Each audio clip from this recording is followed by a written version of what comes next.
Você pode acompanhar comigo? Atos 16, versículo 22. Vamos ler até o 28. Levantou-se a multidão unida contra eles. E os pretores, rasgando-lhe as vestes, mandaram açoitá-los com varas. Aqui Paulo e Silas foram açoitados por conta de pregar o evangelho. Verso 23. E depois de lhes darem muitos açoites, os lançaram no cárcere, ordenando ao carcereiro que guardasse com toda a segurança. Este, recebendo tal ordem, levou-os para o cárcere interior e lhes prendeu os pés no tronco. Por volta da meia-noite, Paulo e Silas oravam e cantavam louvores a Deus. E os demais companheiros de prisão escutavam. De repente sobreveio tamanho terremoto que sacudiu os alicerces da prisão. Abriram-se todas as portas e soltaram-se as cadeias de todos. Olha que interessante, abriram-se as portas, soltaram-se as cadeias, mas não diz que os prisioneiros fugiram. Apenas se abriu. Verso 27. O carcereiro despertou do sono, dormindo, e vendo abertas as portas do cárcere, puxando da espada, ia suicidar-se, supondo que os presos tivessem fugido. Mas Paulo bradou em alta voz: não te faças nenhum mal, que todos aqui estamos. Até aí, tá bom, olha para cá, por favor. Aqui o livro de Atos, que é um livro histórico, conta justamente determinada passagem onde Paulo e Silas, por conta de serem fiéis a Deus, na pregação do evangelho, eles estavam apenas obedecendo ao mandamento de Cristo, que ide e pregai o evangelho. E diz a Escritura que por conta disso, eles foram presos, eles foram açoitados, eles apanharam de montão por conta de serem fiéis a Deus. E eles na cadeia, à meia-noite, onde eles poderiam estar reclamando de Deus e do mundo. Porque convenhamos, você faz aquilo que Deus manda e o que você recebe em troca? Chibatada, cadeia e prisão. Tudo que uma pessoa precisava ouvir ou precisava passar para dizer: compensa servir a Deus. Mas o que eles fazem? Meia-noite eles cantam louvores, eles adoram a Deus. E a consequência disso, diz a Escritura, que um milagre acontece. Um terremoto, onde as cadeias deles se rompem, onde as portas se abrem, e então aparece o carcereiro que, em vez de estar acordado, estava dormindo. Desesperado por conta do que aconteceu, puxa a espada e tenta se matar. E hoje eu quero falar justamente para você. Para você que talvez está, não no lugar de Paulo e Silas, mas na pele desse carcereiro.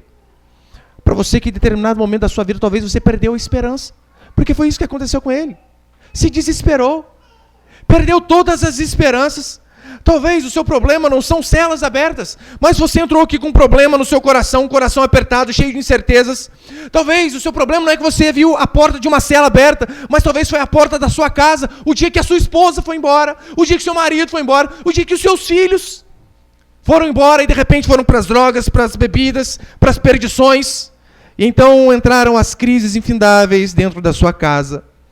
E talvez você chegou a esse ponto deste carcereiro, a ponto de se desesperar, de pensar: não tem alternativa, a não ser acabar com a minha própria vida. Uma vez eu estava de serviço no quartel com um amigo, 22 anos mais ou menos tinha esse soldado, meu colega, e ele foi para o serviço com o intuito de se matar. Ele já tinha planejado, deixado uma carta para o seu avô, explicando o porquê, o que ele ia fazer, e o porquê ele ia fazer, deixou o cartão do banco, tudo o que precisava. Mas pela graça de Deus, naquele dia o Senhor teve misericórdia dele. Mas talvez essa tenha sido a sua situação. A situação desse carcereiro, a situação desse meu amigo, de pessoas desesperadas.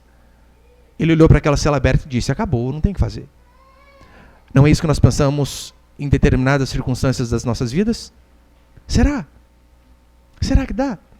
Nós temos a esperança indo embora, os sonhos indo embora. Às vezes é uma porta de emprego fechada. Às vezes é a família que parece deteriorando a cada dia. Um dia é o marido, um dia é a esposa, um dia são os filhos. E parece que nada dá certo. Quantas pessoas já ouvi dizendo assim: jamais esqueço o dia que eu vi a porta da minha casa aberta e meu marido indo embora atrás de um rabo de saia de uma aventura de verão e nunca mais voltou. Ou o contrário, a minha esposa indo embora, meus filhos indo embora. Mas eu creio que há um vazio que talvez seja pior do que perder a família, do que passar por esse tipo de angústia. É o vazio de você sim ter uma família, de você não ter falta de dinheiro, na verdade ter até muito. Só que todavia você não possuir a paz que procede do Senhor. Isso é terrível. Isso é terrível. Você ter tudo e ao mesmo tempo ser angustiado. Talvez seja muito pior do que você não ter nada, do que você perder tudo. Talvez você não chegou a esse ponto de ser tão radical, de querer se matar nas bebidas. Mas quantos aqui que por conta de angústias tentam se matar é na bebida?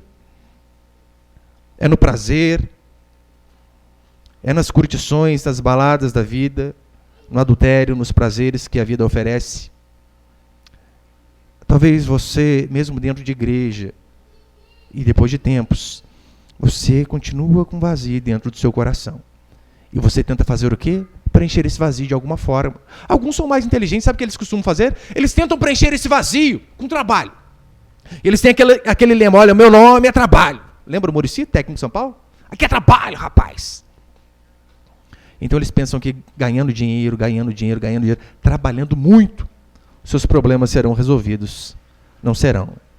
Eles se esquecem que nós não vivemos apenas nessa vida. Nós vivemos essa vida e há uma outra vida para mim e para você. Sabe por que esse homem ia se matar? Porque ele sabia que ele tinha culpa. Ele sabia que ele tinha culpa. Esse era o problema dele. Ele devia estar acordado, porque o que se espera de um vigia é que ele esteja acordado o tempo todo, ele é pago para isso. Essa é a sua função. Então o que ele faz? Ele dorme. Absurdo. No quartel isso é crime militar, você vai preso. Talvez a sua vida está uma angústia, sabe por quê? Porque você dormiu. Não literalmente, mas dormiu no ponto da sua vida. Dormiu na criação dos seus filhos, dormiu em relação ao seu casamento. Quantas pessoas já viu dizendo que, olha, meu casamento acabou por conta de inveja, mas não é. É porque talvez você dormiu no ponto. Você não cuidou da sua esposa, você não cuidou do seu marido, você não deu atenção. Jeremias 13 diz assim, quando disseres contigo mesmo, por que me sobrevieram essas coisas? Jeremias estava citando um monte de desgraça que estava acontecendo. Olha o que ele diz. Então sabe que pela multidão das tuas maldades é que sobrevieram essas coisas. Ou seja, diante de uma vida miserável, de problemas e de angústias, e você perguntar, por que me sobrevieram essas coisas? Lembre-se, é porque talvez você fez igualzinho este homem, você dormiu no ponto. Você errou, você falhou na sua missão. Paulo diz em Romanos que tribulação e angústia virão sobre toda a alma de qualquer homem que faz o mal. Uma vez, eu vi de uma moça dizendo que depois que o casamento dela acabou, ela falando que, olha pastor, não foi culpa do meu marido. Sim, ele tem a parte dele. Mas foi culpa minha, eu dormi no ponto. Eu relaxei na aparência. Eu relaxei nos cuidados do corpo, do cabelo, da casa. Quantas vezes ele falava para mim, vamos fazer isso, fazer aquilo. Eu nunca estava disposta para nada. Eu dormi. Esse é o primeiro passo. É a gente olhar aonde está o nosso erro. Talvez você pense assim, o que eu fiz para os meus filhos irem para as drogas? Eu até trazia eles ao culto. Mas mesmo assim, por que isso aconteceu? Será que você não dormiu no ponto durante a semana? Quantas vezes o menininho e a menininha estavam lá clamando, dizendo, brinca comigo, tem um tempo para mim, ouça as minhas angústias, os meus problemas, e você nunca tinha tempo porque estava preocupado com tudo, menos com o filho, menos com a filha. E depois ficamos perguntando, por quê? Por quê? Conta que uma vez, um rapazinho tinha um pai, e o pai dele era médico, e o pai dele trabalhava de segunda a segunda, e não dava tempo para ele.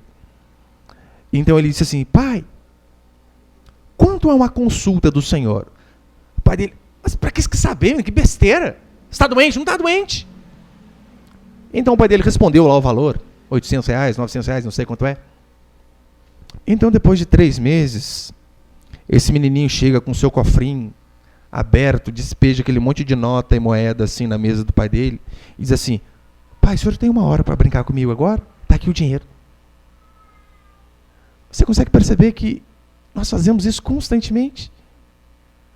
Temos tempo para tudo. E às vezes esquecemos das crianças, porque convenhamos, como eu disse aqui domingo passado, meu irmão, é chato demais brincar com crianças. É chato para nós. Mas para eles é de suma importância. Jogar o jogo dele, brincar de carrinho. Não durma no ponto. Mas talvez o seu pior cochilo não foi em relação à sua família. Talvez o seu pior cochilo foi em relação ao seu Criador, em relação ao seu Deus. Talvez em relação a Deus, sim, você dormiu um sono profundo. Você de fato se esqueceu de Deus profundamente. Mesmo sabendo tudo que Ele te fez, mesmo sabendo que Ele te criou, mesmo sabendo de onde você veio, o que você merecia, o que Ele te deu, o que você faz em retribuição, o que nós muitas vezes fazemos em retribuição. Damos as costas, esquecemos, não colocamos Deus como prioridade, Deus passa apenas a ser o se der. Se der tempo, vou ao culto. Se não estiver cansado, vou ao pequeno grupo. Se eu tiver tempo, me dedicarei à oração e à leitura da palavra. Você se esquece que Ele te fez e que Ele te sustenta. Escolhe vários caminhos, menos o caminho do Senhor. Depois não sabemos porque o desespero e a angústia sobrevêm sobre nossas vidas. Mas aí chega um homem e grita: não se mate, não se mate. Foi o que Paulo fez para aquele carcereiro. Ainda há uma solução para você. Só que eu sei que esse grito de que ainda há uma solução para você, esse grito é ecoado de muitas religiões, de muitas bocas, de muitas pessoas. Ora, os católicos dizem, há uma solução para você, e a solução é mediante Maria. O Alcorão diz que há uma solução para você. Os mormons, os adventistas, todos dizem, mas de fato, qual oferece a solução para mim e para a sua vida? Não existe essa história de que todos os caminhos levam a Roma. Pode levar sim até Roma, mas a Cristo, a Bíblia diz que é apenas um. Lembra quando Jesus diz, eu sou o caminho, a verdade, a vida totalmente singular? Ele é singular, é apenas Ele. E por que você deve dar ouvido ao que Paulo diz, ao que a Bíblia diz, ao que Jesus diz? Eu posso dar pelo menos 3 motivos, meu irmão. Pelo menos 3. Primeiro princípio. O primeiro motivo é por conta dos milagres. Aqui é um feito maravilhoso. Eu já vi pessoas cantando e quebrando copo por conta do timbre da voz. Mas eu nunca vi pessoas cantarem e as cadeias se abrirem. Foi o que aconteceu aqui. Quando eles cantavam, houve um terremoto, a terra tremeu. Pastor, mas isso aí pode ser uma história contada, uma história medieval, arcaica, como que a Bíblia é antes da Idade Média. Mas vamos lá. Pode ser uma historinha para boi dormir? Pode, dependendo do ponto de vista que você tem. Depende de quem você acredita que criou o mundo. Daí já começa a fazer total diferença. Convenhamos. Nós arrumamos aqui o nosso salão, os irmãos viram, né? Pintamos parede, não, fizemos parede. Arrumamos tudo aqui. Você tem 2 alternativas. Você pode acreditar que irmãs saíram de suas casas, vieram aqui e trabalharam alguns dias para deixar esse salão arrumado. Ou você pode acreditar que passou um caminhão aqui fora, carregado de dinamite, explodiu e as coisas caíram no lugar. Essa é uma alternativa também. Qual que é a alternativa mais sensata? Pessoas trabalharam. Por que você não consegue acreditar que esse salão surgiu de uma explosão? E às vezes você acredita que o universo veio do nada. Veio de um Big Bang, veio de uma explosão. Meu irmão, você não precisa ser muito cientista, não. É só questão de lógica. Olha, para você ter uma ideia, o Sol, um pouquinho mais perto, morreríamos queimados, um pouquinho mais longe, morreríamos congelados. A Lua é exatamente o seu devido lugar. Você sabia se a Lua estivesse um pouco mais próximo, teríamos tsunamis todos os dias? A Lua um pouquinho mais longe, toda a água apodreceria? Está ali, exatamente no seu devido lugar, o tamanho da Terra, no seu tamanho exato. Se a Terra fosse um pouquinho menor, não haveria gravidade suficiente. Se fosse um pouquinho maior, morreríamos sufocados. Dias de 24 horas. Dias mais longos, sol escaldante, morte. Noites mais longas, frio congelante, morte. Há uma enormidade de fatores que eu poderia dar para você para mostrar por que a vida na Terra é um milagre. Mas eu só quero dar 2 opções. Ou você crê em Deus, que Deus organizou tudo isso daqui, ou você acredita que você veio de uma ameba, que uma explosão cósmica gerou você, que você é um ser que evoluiu. Daí estava lá, King Kong, Tony Ramos, seu pai, você. Você escolhe. As pessoas dizem que nós somos loucos por acreditar que Deus criou o mundo. Eu falo para os seus ateus, têm muito mais fé do que nós. Acreditar que tudo surgiu de uma explosão. Mas o segundo princípio, a segunda alternativa é a seguinte. A Bíblia é o livro de Deus. Por que, pastor, que a Bíblia é o livro de Deus? Porque nós temos que acreditar que a Bíblia é o livro de Deus? Primeiro, existem vários livros que se auto-intitulam sagrados, como por exemplo o Alcorão. Existem várias religiões que dizem que há profetas para tudo que é lado. Lembra a profecia maia que o mundo acabaria 12/12/2012? Estamos em 2019. Não acabou, pelo visto. Pelo contrário, 2012, Corinthians campeão mundial. Se fosse Palmeiras, talvez acabaria o mundo. Mas olha aí as profecias deles. Falham. Eles erram. Agora olha para a Escritura. Olha para os seus milagres, olha para as suas profecias. Por exemplo, em Isaías 44, fala sobre um rei chamado Ciro. Isso daí, 300 anos antes, a Bíblia diz, olha, vai nascer um homem, o nome dele vai ser tal, e ele vai fazer exatamente isso daqui que eu vou dizer. E 300 anos depois não é que nasce o dito cujo, e faz exatamente aquilo que o profeta 300 anos antes havia dito. Mas olha para Jesus Cristo. Não olhe para ele como Deus, olhe para ele como um homem. Olhe para as profecias do Antigo Testamento. Inúmeras a respeito de Jesus Cristo, como por exemplo, onde ele nasceria. Lembra? Estava escrito lá, e tu, Belém Efrata, pequeno demais para figurar entre as grandes, de ti sairá o que há de reger as nações. Onde ele nasceria, onde ele viveria, em Nazaré, para ser chamado Nazareno. Como ele morreria, inclusive o que aconteceria depois da sua morte, por exemplo. Olha aquela profecia maravilhosa, nenhum de seus ossos seria quebrado. Qual o controle de Jesus tinha sobre isso? Lembra quando chega? Aqueles soldados olham para um ladrão na cruz, quebram os joelhos dele para abreviar a morte, vão para o outro, quebram, chegam em Jesus Cristo, na hora que vão quebrar, eles olham para ele, não, já morreu, não precisa. Aí aparece escrito assim, para se cumprir o que havia sido escrito pelo profeta, nenhum de seus ossos seriam quebrados. É maravilhoso essas profecias.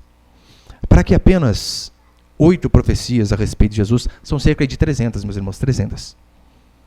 Para que apenas 8 dessas 300 profecias se cumprissem ao acaso, a probabilidade seria de uma em... Põe ali, por favor. Eu não consigo nem ler esse número. É um seguido de 18 zeros. Se alguém souber, me ajuda. Vilhão, bilhão, zilhão, por aí. Um seguido de 18 zeros para que apenas 8 dessas 300 profecias se cumprissem ao acaso. Agora, se esse livro preto aqui, ao qual nós expomos toda semana, se esse livro aqui não errou até hoje, não errou a respeito das coisas do passado, das coisas que aconteceram, dos reinos, por que você acha que ele erra, que ele erraria em relação à sua vida e em relação ao seu futuro? A Bíblia diz que apenas Jesus Cristo pode trazer satisfação para mim e para você. Ninguém mais. Os braços de uma mulher não podem, os braços de um homem não podem, dinheiro não pode, bens não podem, mas apenas Cristo. Só Ele consegue trazer satisfação para mim, para a sua alma, mesmo em meio ao sofrimento. É por isso que Jesus diz, eu deixo-vos a minha paz. Não a paz que o mundo dá. Porque sabe o que é paz segundo o mundo? Paz segundo o mundo é quando você tem bastante dinheiro. Isso para eles é paz. Jesus Cristo diz que paz sem Ele não é paz. E nós vemos aqui essa antítese entre Paulo e esse carcereiro. O carcereiro livre querendo se matar. Paulo preso querendo viver. Qual que é a diferença? O Deus ao qual eles criam. O Senhor ao qual eles serviam. E terceiro, o cristianismo funciona. Sabe por que os outros deuses não funcionam? Sabe por que não adianta você fazer mandinga para Santo Antônio trazer um marido? Sabe por que não adianta você rezar para a senhora desatadora de nós desenrolar sua vida? Sabe por que não adianta? É porque eles não existem. Eles não existem. Por isso eles não funcionam. Em 1 Timóteo, Paulo diz que há um só mediador entre Deus e os homens. Apenas um. E este mediador não é Maria, não é o Papa, não sou eu, não é ninguém, mas apenas Jesus Cristo é o que diz a Escritura. Apenas Ele consegue fazer essa mediação entre nós, seres humanos mortais e pecadores, e Deus Pai. Por que Ele consegue? Porque Ele sendo Deus, Ele consegue então pegar na mão de Deus, e Ele sendo homem, Ele também consegue pegar na mão do homem, então fazer essa ponte, essa ligação. Por isso apenas Ele, somente Ele pode levar os nossos pedidos, os nossos clamores e as nossas necessidades ao Pai. Por que eu sou cristão, meu irmão? Posso dar para você vários motivos. Por que eu sigo a Bíblia? Posso dar para você vários. Mas imagine o seguinte, Imagina que você esteja doente com muita dor. E você não sabe nada de bula, de remédio. Você não sabe daqueles nomes todos cabulosos lá. Mas de repente tem 4 remédios ali que te oferecem. Você toma um, não adianta nada. O segundo, o terceiro. Mas de repente você toma o último. Esse último começa a mexer com você por dentro. Você vê, calma aí, eu estava com febre, em estado febril, com o corpo todo dolorido. Tem melhorado? Ainda que você não saiba nem o nome. E de repente esse remédio, em primeiro lugar, ele começa a te mudar, fazendo você enxergar que você está doente, que você precisa se cuidar. Ele mostra a sua doença. Então esse remédio, ele começa a fazer você deixar de ser egoísta, de pensar em si mesmo. E você então, depois que você começa a se medicar, através desse remédio, você passa a ser mais altruísta, você começa a pensar mais nos outros do que em você. Você começa a tomar esse remédio e você começa aos poucos a deixar de ser arrogante, orgulhoso. Você começa a tomar esse remédio e de repente você se vê conseguindo perdoar mais coisas que aparentemente você não conseguia. Você se vê vencendo alguns pecados que eram invencíveis até um tempo atrás. É óbvio, esse remédio, eu estou falando da palavra de Deus. É apenas Ele que pode mudar a mim e a você, meu irmão. Não há outro caminho. Não há. Você pode ser uma pessoa regrada, um homem regrado, uma mulher regrada. Você não consegue vencer se Deus, através do Santo Espírito dele, não for por você. Sabe por que eu acredito que o cristianismo funciona, que este livro é a palavra de Deus? Sim, por conta dos milagres, por conta das profecias, mas porque eu acredito naquilo que Deus fez na minha vida. Eu sei quem eu era. Eu sei que eu merecia. Eu sei do meu passado de 2016 para trás. Meu irmão, eu sei. Eu olho tudo que eu gostava, eu olho como perdido eu era. E eu vejo a mudança que o Senhor tem feito dia a dia. 21 anos de rebeldia, dizendo que nunca queria saber de Deus. Até o dia que a minha esposa começou a ir à igreja, eu falava para ela, se você for, vou largar você, vou largar o Cauã. Meu filho era bem pequeno na época. Então eu lembro dela indo chorando, voltando triste. Eu lembro a mudança que o Senhor começou a fazer na minha vida. Que depois de 21 anos buscando satisfação em tudo que é coisa e gente, e nunca encontrando, eu comecei a ver que a razão da existência de um ser humano não está nas coisas que ele conquista, não está nos bens que ele possui, não está no tamanho da sua conta bancária, não está nas pessoas que o cercam, não está nos filhos que ele tem, mas a razão da existência do ser humano passa por Deus. Eu lembro até hoje, meu irmão, por isso que eu acredito que o cristianismo funciona, é por conta da mudança que Deus fez em mim. Eu lembro até hoje o primeiro dia que eu entrei numa igreja verdadeira, que de fato tinha compromisso para com a palavra de Deus. Eu lembro até hoje.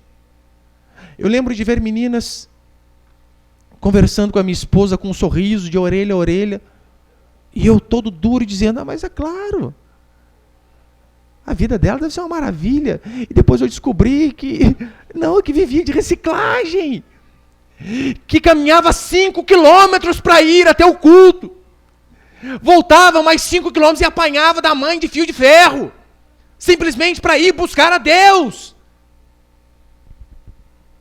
Então eu comecei a ver nos olhos daquelas meninas que, calma aí, elas têm algo que eu sempre procurei. Como? Como pode ser feliz com uma vida toda desgraçada dessa?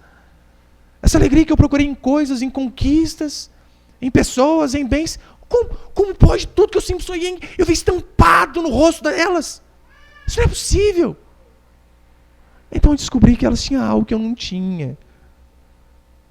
Eu descobri que elas serviam a um Deus verdadeiro. E esse Deus verdadeiro faz todo sentido e muda e transforma as nossas vidas. Daí eu entendi uma frase de um escritor russo que diz assim: no coração do homem é um vazio do tamanho de Deus. Enquanto você não descobrir que talvez esse vazio que você sempre sente não tem a ver com coisas, não tem a ver com pessoas, não tem a ver com conquistas, ainda que sejam coisas boas. Mas você precisa de Deus. Os problemas nos levam até Jesus Cristo. Diz o texto que esse rapaz queria se matar, mas Paulo disse para ele, não precisa, não precisa. Sabe o que é interessante? No versículo 30, você pode acompanhar comigo? Atos 16, 30. Depois, trazendo-os para fora, disse, senhores, que devo fazer para que seja salvo? Olha que interessante. Aqueles homens oram, as cadeias se rompem, a terra treme, as portas se abrem e nenhum preso foge. O cárcere aberto e os presos ali dentro significavam que os problemas daquele homem estavam resolvidos. Ele não precisava se matar, porque nenhum preso fugiu. Ele não precisava acabar com a sua vida. Todos estavam ali. Mas mesmo assim, olha a pergunta dele. O que eu preciso fazer para ser salvo? Ou seja, eu ainda tenho um sério problema. Esse problema foi resolvido. Os presos não fugiram. Não preciso matar. Mas eu ainda continuo com o problema da minha alma. Esse é o seu maior problema. O seu maior problema não é a falta de emprego, não é a falta de dinheiro, não é a falta de pessoas, mas o seu maior problema é para onde vai a sua alma depois que você morrer. Esta deve ser a sua maior preocupação. Mais do que casa própria, mais do que brinquedo para os filhos, mais do que uma família grande, feliz, mais do que sustento para sua casa, você deve sempre se perguntar, e se Jesus voltar hoje? O que será de mim? Para onde irei? Qual é o meu destino eterno? Eu não sei se você vai se casar, eu não sei se você vai ser rico, eu não sei se você vai ter filhos, mas uma coisa eu sei, você vai morrer. Eu vou morrer, todos nós, diz a Escritura. No Salmo 144, a Escritura diz que o homem é como um sopro. Literalmente, acabou. Assim somos nós. Salmo 39, versículo 4, o salmista diz assim, dá-me a conhecer, Senhor, o meu fim e qual a soma dos meus dias, para que eu reconheça a minha fragilidade, deixe aos meus dias o cumprimento de alguns palmos, a tua presença, o prazo da minha vida é nada. Você consegue ver, o salmista ele idealizou o que é a vida do ser humano. Sabe o que é a vida do ser humano? É um sopro, é nada. Paulo diz que a nossa vida é como a neblina, que num instante existe, logo depois se dissipa, some. Meu irmão, 75 anos passam voando, passam rápido demais. Esses dias eu estava vendo umas fotos da minha turma de soldado, falei, Deus, 15 anos, desde 2004, tomei um susto. Assim é a vida, olha, voa. Assim é o ser humano, assim sou eu, assim é você. Em Jó capítulo 9, Jó diz assim, os meus dias foram mais velozes que um corredor. Você pensa que o Usain Bolt é rápido, meu irmão? Você não tem noção da sua vida. A sua vida é veloz.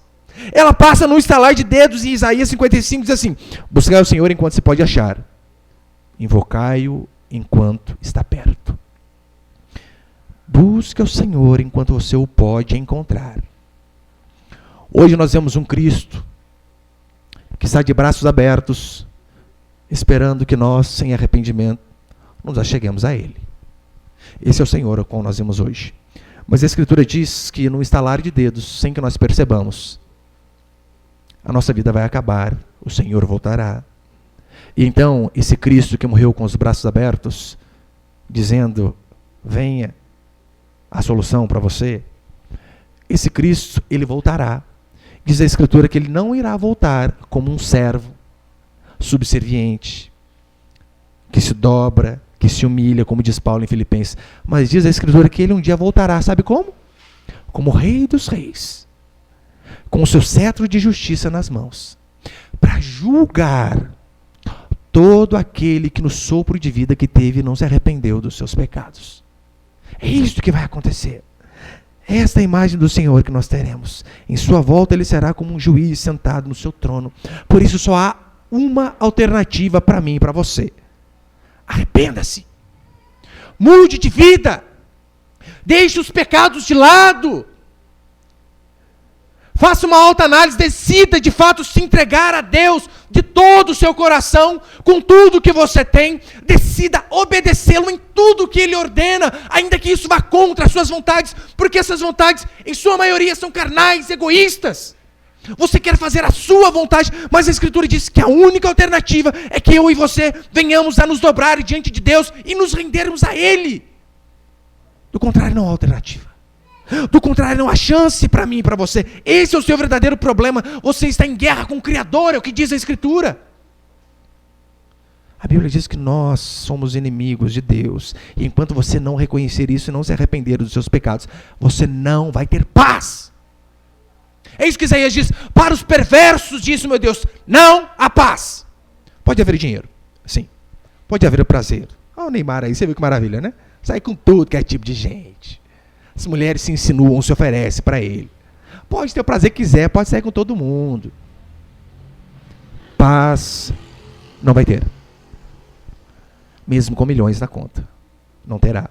É por isso que Santo Agostinho disse assim certa vez: Tu, ó Deus, nos criaste para ti mesmo, e a nossa alma está desassossegada até que encontre repouso em ti.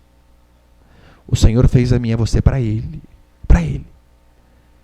Sem Ele não há repouso. Talvez uma das ilustrações mais maravilhosas seja aquele pássaro, quando Noé abriu a arca, ele voou, não achou repouso e voltou. Assim é um ser humano sem Deus. Ele voa de galho em galho, de braços em braços, de dinheiro em dinheiro, de carro em carro, de casa em casa, de prazer em prazer. Mas não encontra repouso. Não vai encontrar. Você quer fazer parte de qual grupo? Do grupo dos livres, que querem morrer? Ou dos presos a Jesus Cristo, que conseguem ter paz, mesmo em meio às dificuldades, mesmo em meio às tribulações e às lutas? Os ímpios acham que são livres, mas eles são angustiados, todos eles, você pode ter certeza. Por mais que alguns tentam maquiar a sua face no trabalho, em casa, perante as pessoas, são angustiados. Ou você quer fazer parte do grupo de cristãos que sim, que até tem dificuldades, mas mesmo em meio às dificuldades, conseguem ter paz e sorrir. Mais do que ser liberto de um vício, mais do que ser curado de uma enfermidade, você precisa ser salvo por Jesus Cristo. Porque, convenhamos, ser curado é uma bênção. E se você tem uma enfermidade, nós queremos e vamos orar por você. Ser liberto de um vício é algo maravilhoso. Nós queremos que o Senhor liberte. O Senhor nos prosperar financeiramente é algo maravilhoso também. Porque você pode ter uma vida melhor, você pode dar uma condição melhor para os seus filhos, você pode ajudar melhor os outros. Mas convenhamos, o que adianta estar saudável, próspero e ir para o inferno de carro novo? O diabo não importa, meu irmão, como você chega lá. Não importa. Ele se importa que você chegue. O seu problema não é a falta de coisas, mas é a falta de Deus. Você precisa constantemente lembrar que você tem a obrigação de se arrepender dos seus pecados, pois foram esses pecados que crucificaram a Jesus Cristo. Você precisa se entregar a Ele sem reservas, fazer dele o seu Senhor, ser servo. Servo é isso, aquele que obedece, aquele que não tem mais vontade própria, mas aquele que tem a vontade apenas de obedecer o seu Senhor. E o convite de Jesus para mim e para você é justamente este: vinde a mim, todos que estáis cansados e sobrecarregados, e eu vos aliviarei. Se você vier ao Senhor, não importa qual a sua angústia, pode ter certeza, o Senhor pode e vai transformar a sua história. Amém, meus irmãos? Você pode ficar de pé por um instante, então, por favor?